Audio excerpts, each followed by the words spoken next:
Hey, welcome. Today we're getting into what it really means to be your own boss. Yeah, we all kind of picture it, don't we? That Yeah. freedom, setting your own hours, calling all the shots, sounds, well, pretty ideal. It does sound great, absolutely. But the day-to-day reality, when you're actually the one running things, that can be quite different. Yeah, that's what we found looking through everything. That idea of total control is really appealing, but there's just so much more to it. Right. And we've looked at a whole range of stuff from the mental side, like dealing with self-doubt or feeling isolated, which definitely happens, to the really practical things, like how do you actually find clients? How do you manage the money side without going crazy? And we also heard from entrepreneurs who were really open about the, let's say, less glamorous parts, the stuff that doesn't usually make it into the success stories. So whether you're maybe dreaming about taking that leap or you're already in the middle of it, navigating the ups and downs, or maybe you're just curious about what it's actually like behind the curtain, we've tried to pull together a clearer, more realistic picture for you. Yeah, hopefully giving you some really useful insights, not just the highlights. Okay, so where should we start? Maybe with that big one, freedom, the idea of unlimited freedom. Yes. Let's tackle that first, because that picture of, rolling out of bed whenever, working when inspiration strikes, it's lovely, but Huh. the reality we saw described, it takes some serious self-discipline. A lot of it, actually. Because there's no boss telling you what to do, no set schedule unless you create it yourself.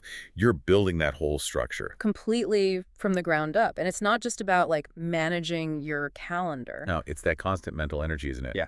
You're the one making every single decision, big or small. That's exactly what Women on Top pointed out, that constant self-regulation, it can be surprisingly tiring. Like your brain just never quite switches off. Yeah, I can imagine. Always on. Absolutely. And, that's where some of these practical techniques we saw can really make a difference. Things like time blocking. Right, actually scheduling specific chunks of time for specific tasks, not just having a vague to-do list. Exactly. And Jen Clark mentioned something called the top 3 rule. Oh yeah, what's that? It's basically identifying the 3 most crucial things you absolutely need to get done that day and making sure those happen even if everything else goes sideways. That sounds incredibly useful, actually. Yeah. Especially on those days where you feel like you're just putting out fires and not getting to the important stuff. It really does. And when Vesta brought up another interesting one, the 5-2-17 rule. 5217. Yeah, it's about working in focused bursts. So like 52 minutes of really concentrated work followed by a proper 17-minute break. Away from the screen, ideally. Huh. That Yeah. rhythm of focus and then a real break. I can see how that could stop you just grinding away for hours and burning Right. out. Precisely. And what ties all these tools together, the time blocking, the top 3, the 5-2-17, is something Jen Clark really hammered home. When you're the boss, you are the engine. You have to make things happen. Nobody else is going to do it for you. It's all on your initiative. So that freedom definitely comes packaged with a hefty dose of responsibility for creating your own momentum, your own structure. Okay, let's shift gears a bit then. Let's talk about the emotional side of things, because that's maybe not discussed as much, but it seems huge. Oh, it's massive. And it's something our sources really highlighted, like how incredibly common feelings of imposter syndrome are. Right, feeling like a fraud, even when you're successful. Exactly. Even among really accomplished people. Feel the Boot shared this amazing anecdote about Neil Armstrong. The astronaut. Yeah, the first man on the moon. Apparently, he felt out of place at this gathering of really high achievers, like he didn't quite belong there. Wow, if Neil Armstrong felt like that, Yeah. it really puts it into perspective, doesn't it? It shows that feeling of self-doubt isn't just you. Not at all. Feel a Boot even cited a UK study where, like, a huge majority of people admitted feeling inadequate at work sometimes. It's incredibly common. And I guess for entrepreneurs who are often pushing into new territory, maybe comparing themselves to others, those feelings could be even stronger. That's what Feel the Boot suggested, yeah.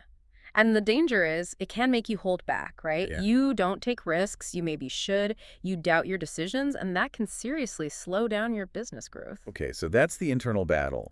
But there's also the external factor of, well, just being alone a lot, potentially. Yes, isolation. That came up quite a bit. Ryan Wagner and Holheim Young both talked about loneliness being a really significant stressor for self-employed folks. Especially if you're working from home, I imagine. Hmm. You might be excited to ditch the office politics, but then you realize you're just there by yourself. Right. And Ryan Wagner made a really useful distinction between solitude and loneliness. Solitude can actually be good, right? quiet time for deep work, for thinking. But loneliness is that negative feeling of disconnection, that sense of being isolated, even if you technically interact with people online or whatever. That makes a lot of sense. Yeah. Solitude by choice versus loneliness that creeps in. So what can you actually do about that loneliness if you're mostly working solo? Well, there are some good practical tips. Ryan Wagner suggested things like trying out a co-working space, even just occasionally. Just to be around other humans. Exactly. Or even just changing your scenery, working from a library, a coffee shop sometimes. Just getting out of the house can break that feeling. And while I'm young, really stress being intentional about your relationships outside of work too. Making time for friends, family. Yeah, and maybe joining communities could be online, could be a local club, whatever. Ryan Wagner also had a great practical tip.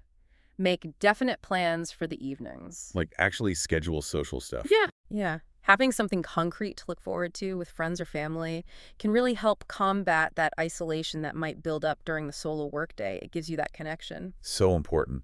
Building and maintaining those connections outside the business seems critical for just staying sane when you're the one making all the calls at work. Absolutely vital. Okay, let's switch to another potentially huge source of stress. Money. The financial realities. It's probably not always the get-rich-quick dream some people imagine. Definitely not. Dan Luck made a really powerful point about the mindset shift needed here. How so? Well, as an employee, you're usually focused on your salary, your benefits. It's kind of a what's in it for me perspective, which is normal. But as an entrepreneur, you're often the absolute last person to get paid. Oof, that's a big shift. You mean after suppliers, maybe staff, reinvesting in the business? Everything. You're making sure the business survives and grows first. Dan Luck put it very bluntly. Entrepreneurs eat last. It really frames that reality. Wow. And that must lead to a lot of unpredictability, right? Right. Which Women on Top and While I'm Young mentioned as a major source of anxiety. Huge anxiety. Your income isn't that steady paycheck anymore. You'll likely have good months and, well, lean months. Managing that ebb and flow, especially when you've got rent or a mortgage, bills, it's tough. Yeah, that constant uncertainty would weigh on you. Yeah. And beyond just the fluctuating income, CloudFO brought up something interesting. The hidden costs of running a business. Yes. This was fascinating. Expenses that you just don't think about when you're starting out. Like what kind of things? Well, things like the actual cost of managing people, even if it's just one or two employees or freelancers, Yeah. the time and resources it takes, or the cost of not hiring someone soon enough because you're trying to save cash, but then you burn out or miss opportunities. Right, that makes sense. Trying to do it all yourself can cost you in the long run. What else? Things like just neglecting the bookkeeping until it's tax time, and then it's a huge mess. Or spending money on marketing without really knowing if it's working that ineffective ad spend. Oh, the classic subscription trap too, right? Signing up for software or services and then forgetting you're paying for them month after month. Exactly, that adds up. And CloudFO also mentioned something really key. Unprofitable clients. Meaning clients who cost you more than they bring in? Yeah, maybe they take up way too much time, constantly ask for extras, or super slow to pay. Not every customer is actually good for your bottom line. So you really need to be on top of the numbers. Absolutely. CloudFO really stressed having a clear financial strategy, actually budgeting and tracking key things like, your return on ad spend or how much it costs you to get a new customer. You need that visibility. So that financial freedom dream, it really comes with needing to become pretty financially savvy yourself. Okay, now something else that comes up a lot is wearing all the different hats. Suddenly you're not just the baker or the writer or the coder. Well, totally. 2 Cents really hit on this. You instantly become the marketing director, the head of sales, the customer service rep, often all at the same time. And these are skills you have to learn, right? Right. They don't necessarily just come naturally because you're good at your core thing. Not at all. You might be brilliant at, say, graphic design, but then you have to figure out how to write website copy that sells or how to manage a social media feed effectively. Yeah. 2 Cents made the point that just like posting random stuff online isn't actually a marketing strategy. You need a plan. And then there's sales. Building relationships, communicating your value proposition, handling objections, dealing with rejection. That's a whole different ballgame than delivering the actual work. It really is. And Jen Clark brought up a related point, which feels super important. Learning to say no. Ah, yes. That's crucial when you're wearing all those hats. Because it must be tempting, especially early on, to just grab every single opportunity that comes along. But you can get spread way too thin, right? Lose focus. Exactly. You end up doing mediocre work on too many things instead of great work on the right things. Saying no to things that don't align with your vision is key. And she also talked about adaptability, didn't she? About not being too rigid with your initial plans. Yeah, being agile. Things almost never go exactly as you planned initially. So stubbornly sticking to plan A when all the signs are pointing elsewhere, that can be fatal. So it's about expecting change, gathering information, listening to feedback. And being willing to make those adjustments, maybe small pivots along the way, iterating rather than just throwing everything out or digging your heels in. Wow. So you need to be a jack of all trades, but also know when to focus and be ready to change course. It sounds like a constant juggling act, It really can be. which I suppose leads us directly into why taking care of yourself becomes so incredibly vital in all this. Absolutely essential, non-negotiable, really. When Vesta highlighted some pretty stark figures about stress and burnout among freelancers and the self-employed, it's high. And burnout isn't just feeling a bit tired, is it? It has real knock-on effects. Oh, definitely. For your business, decreased productivity, maybe mistakes, strained client relationships because you're just frazzled. And for your health, too. When Vesta mentioned the hidden costs skipping breaks, pushing too hard constantly can increase risks of anxiety, depression, other physical health problems down the road. So how do you prevent that? How do you build sustainable habits? Well, when Vesta talked about things like time blocking again, but also really understanding your own energy cycles. Meaning, like, figuring out when you're most productive. Yeah. Are you a morning person? An afternoon person? Schedule your most demanding focus work for those peak times. Don't try to force complex tasks when your brain is naturally winding down. That makes sense. Work with your energy, not against it. And creating buffer zones, Yeah. actual gaps between meetings or tasks so you're not just rushing constantly from one thing to the next, gives your brain a chance to reset. And then there are the more general self-care practices. Mindfulness. Exercise. Crucial. Both when Vesta and Jen Clark really emphasize these. Things like mindfulness or meditation can help manage stress and maintain mental clarity. And physical activity doesn't have to be intense marathon training. Jen Clark suggested even just a short walk every day can significantly boost your mood and well-being, getting away from the desk. It's amazing how much difference simple things can make. And what about support systems? We talked about loneliness. Yes, building support is critical. Ryan Wagoner, Winvesta, Jen Clark, they all stress this. Connecting with other people who get it. People who understand the unique challenges. Exactly, whether that's through online communities for freelancers or entrepreneurs, local networking groups, finding a mentor, having people to talk to, share struggles with, get advice from it, combats that isolation and provides real support. So you're not just trying to figure it all out alone in a vacuum. Right. That support network is invaluable. Okay, so let's assume you're managing your time, your emotions, your finances, juggling the hats, taking care of yourself. Mm-hmm. You still need the actual work, right? Yeah. Finding clients. That seems like the perennial challenge. It really is. That Reddit thread we looked at, so many variations on that same fundamental question. Okay, great ideas, but how do I actually get clients? It's a huge hurdle for so many. And it seems the old way of just like spamming hundreds of people with generic cold emails.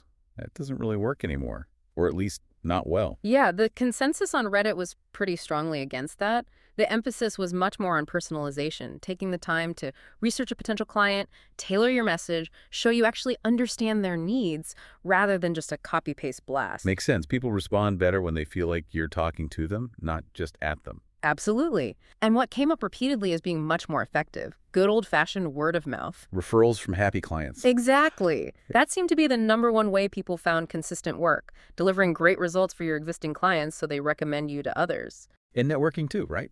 Actually connecting with people. Yes. Getting involved in professional groups relevant to your industry, attending events, even virtual ones, building genuine relationships.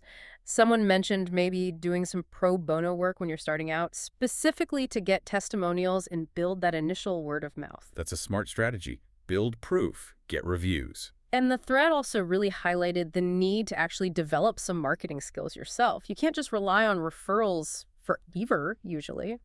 Building your own personal brand, having a decent website or portfolio, making yourself findable online. So potential clients can discover you when they're actively looking for someone with your skills. Precisely. And just quickly, for listeners who might be thinking bigger, maybe across borders in Europe? Yes, the EU source mentioned a couple of initiatives, the Once Only Technical System, OTS, and the Single Digital Gateway. And the idea there is just to make things easier administratively. Yeah, basically reducing some of the red tape for businesses and self-employed people wanting to operate or offer services in different EU countries, Yeah. making cross-border business a bit smoother. Okay, good to know. Whoa, wow, wow. We have covered a lot of ground here. From the myth of freedom to the emotional roller coaster, the finances, the multitasking, self-care, finding work. If you had to boil it down, what's the single biggest takeaway from all this, do you think? Gosh, the single biggest. I think it's that being your own boss, while it has these amazing potential upsides like flexibility and control, it comes with this whole other set of challenges that aren't always obvious from the outside. It demands so much more than just being good at your craft. You need serious self-awareness. You need discipline. You need resilience to bounce back from setbacks. And that willingness to constantly learn and adapt. Exactly. It's a continuous process. So, for you listening, maybe take a moment to think about these different facets we've discussed. Whether you're dreaming about it, doing it, or just curious, how do these points land with you? Do they resonate with your experience? Or maybe change your perspective a little? Yeah, and maybe remember that ultimate success in this whole thing. It might not just be about hitting a certain income level or achieving total freedom. As Women on Top sort of suggested, maybe true success is more about defining it on your own terms. Building something that's sustainable for you, yes, but also genuinely fulfilling personally, finding your way to make it work. That's a really powerful note to end on, defining success for yourself. Thanks so much for walking through all this with me.